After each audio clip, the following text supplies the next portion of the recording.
Muscle relaxation కోసం మనం చేసే మసాజెస్ కానీ, ఆయిల్ మసాజ్ చేసుకున్నా గానీ, ఎప్పుడైనా స్ట్రెయినియస్ యాక్టివిటీస్ అయ్యింది. బాగా ట్రావెల్ చేసొచ్చారు. హ్మ్. బాగా లాంగ్ టర్మ్ నుంచోవాల్సొచ్చింది. బాగా నడవాల్సొచ్చిందంటే కొంచెం మసాజ్ చేసుకుంటే మజిల్స్ అవి రిలాక్స్ అవుతుంది.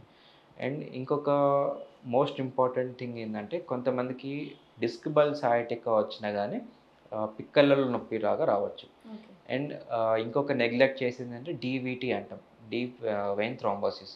అంటే అది కాఫ్ మజిల్స్‌లో ఒక చిన్న రక్తనాళంలో అయినా బ్లాక్ అయిన థ్రోంబోసిస్ వెయిన్‌లో ఉన్న థ్రోంబస్ వచ్చినా గానీ పిక్కలలో నొప్పొస్తుంది. ఓకే. డీవీటీ అంటాం. అండ్ కొంతమందికి షుగర్ ఉన్న వాళ్ళకి కూడా తిమ్మిర్లు ఆర్ అవును. స్పర్శ లేకపోవడం, ఇవన్నీ కూడా క్రాంప్స్ అని అనుకుంటాం. సో, ఇవన్నీ రూల్ ఔట్ కూడా చేసుకోవాలి. Like disc bulge, sciatica rule out చేసుకోవడం, అల్ట్రాసౌండ్ మెషిన్ ద్వారా డీవీటీ ఏమైనా ఉందా ఆర్ క్లాట్ ఏమైనా ఉందా చూసుకోవడం. ఓకే. డయాబెటిస్ ఉంటే దాన్ని షుగర్ కంట్రోల్ చేసుకోవడం.